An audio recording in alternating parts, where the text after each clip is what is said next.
Imagine a knight near the center of the crush. His armor costs more than a village earns in a lifetime. On an open field, he would be unstoppable.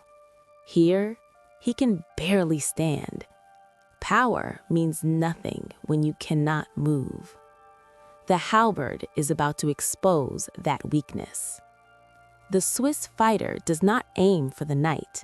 He aims for the horse. One clean swing severs the tendons. The animal collapses instantly. The knight is thrown into the freezing mud. Once on the ground, armor becomes a trap.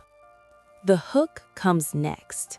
It catches behind a knee, under a shield, along a shoulder plate. A short pull applies enormous leverage. The knight is dragged face down into the filth. He cannot rise. Now comes the killing blow. The axe blade does not need to cut through steel. It only needs to transfer force. A single downward strike dents the helmet. The brain inside shuts down. Titles and lineage end here. This happens again and again and again. Across the road, the same scene repeats. Knights are pulled from saddles like fish from water. Armor pins them to the ground. What once protected them now seals their fate. The mounted elite are being dismantled piece by piece. And then something unthinkable happens. The knights try to surrender. They raise their hands. They shout names, titles, promises of gold. In another war, this would save their lives. Here, it means nothing. Chivalry ends in the snow. The Swiss do not take prisoners. They have no dungeons, no food to spare, and no faith that mercy will be returned. Every surviving knight is a future invader. The slaughter becomes total. Panic spreads faster than steel. The surviving Austrians understand the truth. Surrender is death. Fighting is death. Only escape remains. And the lake is waiting. The lake looks calm from a distance. Up close, it is black, freezing, and merciless.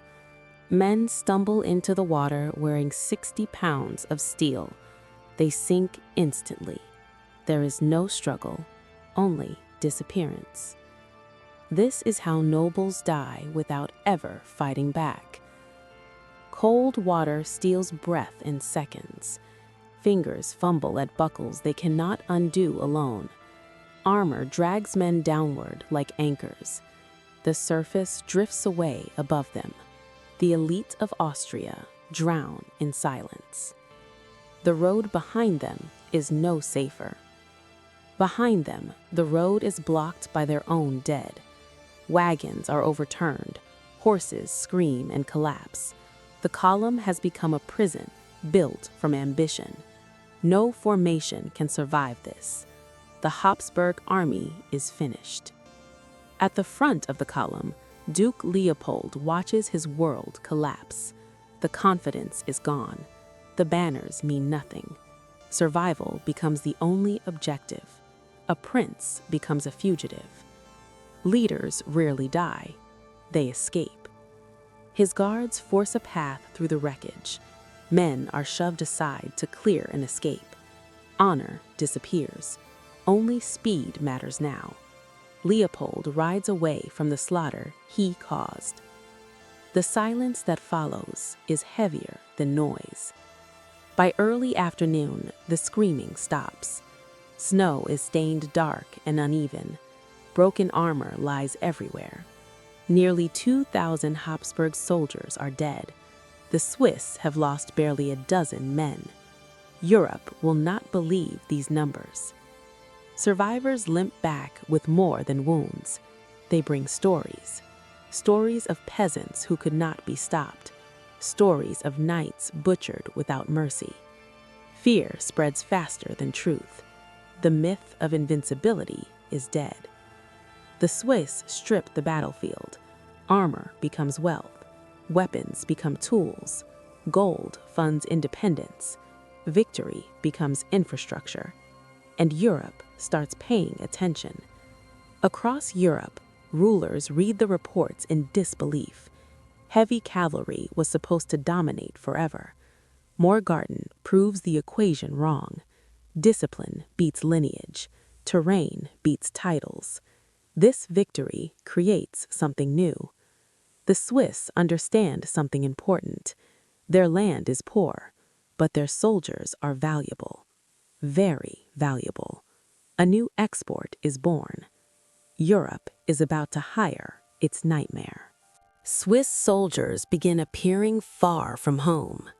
In France, in Italy, in the Holy Roman Empire. They fight for pay, not promises. And they fight very differently. They abandon the knight's charge. Instead, they form dense blocks of steel. Long pikes extend outward like thorns. Cavalry cannot penetrate them. Horses refuse to charge. Europe's battlefield rules are changing. Their reputation spreads faster than armies. When Swiss banners appear, enemies hesitate. They know surrender will not be accepted. No ransom, no mercy. Fear becomes a weapon. Kings begin competing for Swiss contracts. Gold flows into mountain valleys. Shepherds become professionals of war. Violence becomes an economy. Neutrality is funded by fear. Even the Pope takes notice. In Rome, a decision is made. If anyone is to guard the Pope, it must be Swiss. Men who do not break, men who do not bargain, men who already proved themselves in blood. Their legacy still stands today. Eventually, gunpowder changes everything. Pikes cannot stop cannon fire. Discipline meets explosion. The age of the mercenary fades, but the lesson remains. Morgarten was never just medieval. Small forces defeat larger ones again and again. Finland in winter, Vietnam in jungle, Afghanistan in mountains. The pattern never changes. Terrain always chooses sides. At Lake Morgarten today, silence has returned. A small monument stands beside the road.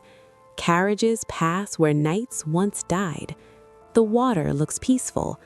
History rarely advertises its scars, but the ground remembers. The knights believed armor made them superior. The Swiss believed survival made them dangerous. Only one belief survived the mountain. Morgarten proved that power belongs to those who adapt, and history has been warning us ever since. If you want to understand how empires really fall, watch what happens when the rules stop working.